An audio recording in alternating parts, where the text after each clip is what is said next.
സുഹൃത്തുക്കളെ, ഇന്ന് ഞാൻ ഇങ്ങനെ ഒരു വീഡിയോ ചെയ്യുവാനുണ്ടായ സാഹചര്യം,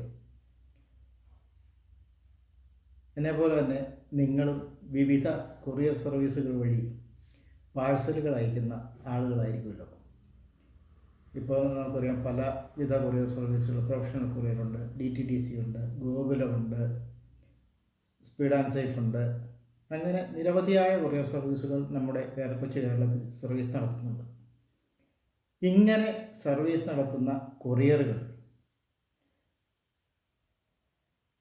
ഈ സ്വകാര്യ കൊറിയർ സർവീസുകളെ നമ്മൾ ആശ്രയിക്കുന്നത് നമുക്ക് വേണ്ടിയിട്ട് ഡീലർ അയക്കുന്ന ഒരു സാധനം വളരെ കൃത്യമായും ഉത്തരവാദിത്വത്തോടുകൂടിയും നമ്മുടെ വീടുകളിൽ എത്തിച്ചു തരുന്നതിന് വേണ്ടിയിട്ടാണ്. ഇല്ലെങ്കിൽ വീടുകളിൽ എത്തിച്ച് തരും എന്നുള്ള വിശ്വാസത്തിലൂടെ. പക്ഷേ എന്താണ് കൊറിയർ സർവീസുകൾ സാധാരണ ചെയ്യുന്നത്? അവരുടെ ഓഫീസിൽ സാധനം എത്തിച്ചേരുമ്പോൾ നമ്മളെ വിളിച്ചു പറയും, ഒരു കൊറിയർ എത്തിയിട്ടുണ്ട്, വന്നു വാങ്ങണം. ചിലപ്പോൾ നമ്മുടെ വീടുമായിട്ട് 10-20 കിലോമീറ്റർ അകലം ഉണ്ടാവും ഈ ഓഫീസിലേക്ക്. പക്ഷേ നമ്മൾ ചെന്ന് വാങ്ങുക എന്നുള്ളതല്ലാതെ മറ്റു മാർഗങ്ങളൊന്നും ഇല്ല. ഈ വിളിച്ചു പറയുന്നതിനൊപ്പം തന്നെ ചിലപ്പോൾ അവർ പറയും, ഒരു ദിവസം ഞങ്ങളിവിടെ വെച്ചുകൊണ്ടിരിക്കുകയുള്ളൂ, ഇല്ലെങ്കിൽ 2 ദിവസമേ വെച്ചുകൊണ്ടിരിക്കുകയുള്ളൂ, അതിനുള്ളിൽ നിങ്ങൾ വന്ന് സാധനം കൈപ്പറ്റണം, ഇല്ലെങ്കിൽ ഞങ്ങൾ തിരിച്ചയക്കും എന്നൊക്കെയുള്ള രീതിയിൽ ആണ് അവർ പറയുന്നത്. ചില കൊറിയർ ഓഫീസിൽ നിന്നൊക്കെ അവർ വിളിച്ച് നമ്മളോട് പറയുമ്പോൾ ചിലരൊക്കെ കുറച്ച് ധാർഷ്ട്യത്തോടു കൂടിയാണ് നമ്മളോട് സംസാരിക്കുന്നത്. എന്നാൽ ചിലർ മര്യാദയോടുകൂടി സംസാരിക്കുകയും ചെയ്യുന്നുണ്ട്. അത് എന്ത് തന്നെ ആവട്ടെ. പക്ഷെ നമ്മളെ സംബന്ധിച്ചിടത്തോളം നമ്മൾ ഈ ചാർജ് കൊടുത്ത് ഒരു സാധനം ബുക്ക് ചെയ്യുമ്പോൾ നമ്മൾ ഉദ്ദേശിക്കുന്നത് അതതിൻ്റെ ലക്ഷ്യസ്ഥാനത്ത് തന്നെ ഈ സാധനം എത്തുക എന്ന ഉദ്ദേശത്തോടു കൂടിയാണ്. പക്ഷേ ഒരു കൊറിയറും അങ്ങനെ ചെയ്യുന്നതായിട്ട് എനിക്ക് അറിയില്ല. ഒരു പക്ഷേ ടൗണിലൊക്കെ അവരിങ്ങനെ അതായത് പ്രമിസസുകളിൽ എത്തിച്ചു കൊടുക്കുന്നുണ്ടാവാം. പക്ഷേ നാട്ടിൻപുറങ്ങളിലേക്ക് ഒരിക്കലും അങ്ങനെ ഒരു സൗകര്യത്തിൽ അവരെത്തിച്ചു കൊടുക്കുന്നതായിട്ട് നമ്മൾ കാണുന്നില്ല. ഇങ്ങനെയാണോ കൊറിയർ സർവീസുകാർ ചെയ്യേണ്ടത്? നമ്മൾ പോസ്റ്റൽ ഡിപ്പാർട്ട്മെൻറ്റ് വഴി പാഴ്സൽ അയക്കുന്നതിനേക്കാൾ കുറച്ച് പൈസ കൂടുതൽ കൊടുത്താണ് കൊറിയർ സർവീസിൻ്റെ സേവനം നമ്മൾ ആവശ്യപ്പെടുന്നത്. അപ്പോൾ ആ കൊറിയർ സർവീസുകാർക്ക് സാധനം നമ്മളുടെ വീട്ടിൽ എത്തിച്ച് തരുന്നതിനുള്ള ബാധ്യത ഇല്ലേ? എന്തുകൊണ്ടാണ് അവർ അതങ്ങനെ പെരുമാറുന്നത്? തീർച്ചയായും നമ്മൾ പൊതുജനങ്ങൾ ആ കാര്യത്തിൽ അനുവർത്തിക്കുന്ന ഉദാസീനത തന്നെയാണ് അതിന് കാരണം. അവർ നമ്മുടെ വീടിൽ സാധനം എത്തിച്ച് തന്നുകൊള്ളാം എന്നുള്ള വ്യവസ്ഥയിലാണ് ഈ പാഴ്സൽ അല്ലെങ്കിൽ കൊറിയർ സർവീസ് ഏജൻസികൾ തുടങ്ങുന്നത്. പക്ഷേ ആ വാഗ്ദാനം, ആ ഒരു നിബന്ധന അനുസരിച്ചല്ല അവർ പ്രവർത്തിക്കുന്നത്. നമുക്ക് വേണമെങ്കിൽ നിയമപരമായി അതിനെ നേരിടാം. പക്ഷേ ഈ പറയുന്ന കൊറിയർ ഓഫീസുകളിൽ ഒരു ദിവസം 10-50 പാഴ്സൽ വരുന്നുള്ളതായിരിക്കാം. അത്രയും പാഴ്സൽ വെച്ച് അവർക്ക് ഈ സാധനം നമുക്ക് വീട്ടിലെത്തിച്ച് തരുന്നതിനായിട്ട് ഒരു ഡെലിവറി ബോയെ വയ്ക്കുവാനുള്ള വരുമാനം ഉണ്ടാവില്ല. അങ്ങനെ മാനുഷികമായ വശങ്ങൾ പോസിറ്റീവായി തന്നെ നമ്മൾ പരിഗണിക്കണം. അങ്ങനെയാണെങ്കിൽ അവർ നമ്മളുടെ കയ്യിൽ നിന്ന് ഒരു 10-20 രൂപ പാഴ്സൽ ചാർജ് കൂടുതൽ വാങ്ങിച്ചാൽ പോലും ഈ സാധനം നമുക്ക് എത്തിച്ച് തരേണ്ടതാണ്. ഡെയിലി 50 പാഴ്സൽ വരുന്ന ഒരു ഓഫീസിൽ ആണെങ്കിൽ ഒരാളുടെ പാഴ്സലിന് ഒരു 20 രൂപ വീതം കൂടുതൽ മേടിച്ചാൽ പോലും 1000 രൂപ പ്രതിദിനം അവർക്ക് അധിക വരുമാനം ലഭിക്കും. തീർച്ചയായിട്ടും ഒരു ഡെലിവറി ബോയ് വയ്ക്കുവാനുള്ള സാലറിയുടെ ഇരട്ടി തന്നെ അതുകൊണ്ട് തന്നെ കിട്ടും.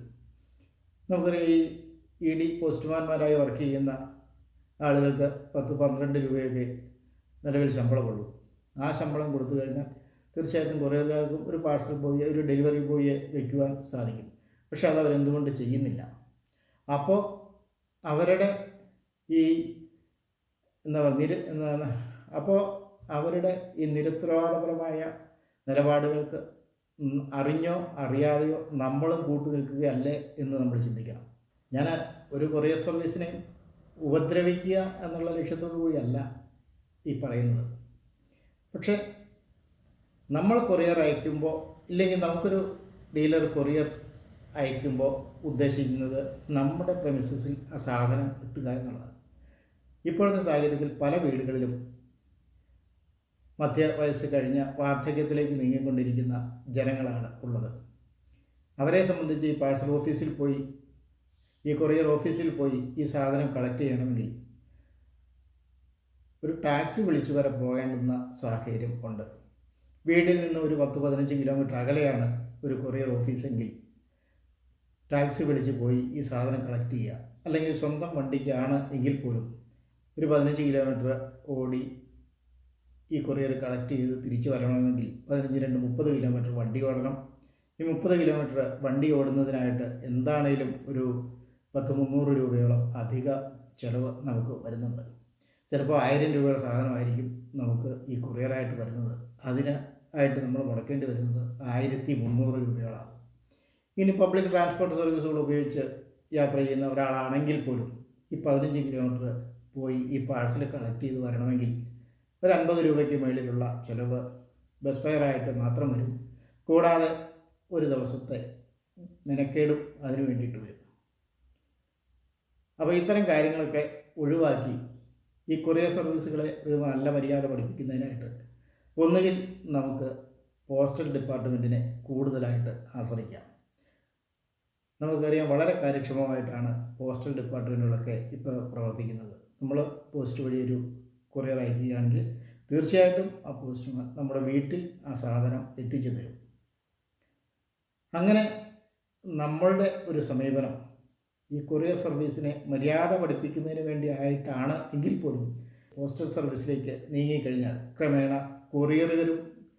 കൊറിയറുകളും നമ്മുടെ വഴിയെ തന്നെ വരും. ഇത് കൊറിയർ സർവീസുകളെ ദോഷകരമായി ബാധിക്കണം എന്ന ഉദ്ദേശത്തോടു കൂടിയല്ല ഞാൻ ഈ വീഡിയോ ചെയ്യുന്നത്. മറിച്ച് ഒരു ഉപഭോക്താവ് എന്ന നിലയിൽ നമുക്ക് ലഭിക്കേണ്ട സേവനം ലഭിക്കാതെ വരുന്നത് കൊണ്ട് മാത്രമാണ് ഈ വീഡിയോ ചെയ്യുന്നത്. ദയവായി കൊറിയർ സർവീസുകൾ ഈ വീഡിയോ പോസിറ്റീവായി കണ്ടുകൊണ്ട് ഉപഭോക്താക്കൾക്ക് അസൗകര്യം ഉണ്ടാകാത്ത രീതിയിൽ പ്രവർത്തിച്ച് ഈ കൊറിയറുകൾ വീടുകളിൽ എത്തിച്ചു കൊടുക്കുന്നതിന് ശ്രമിക്കണം എന്ന് മാത്രം അഭ്യർത്ഥിച്ചുകൊണ്ട് ഈ വീഡിയോ ഞാനിവിടെ അവസാനിപ്പിക്കും.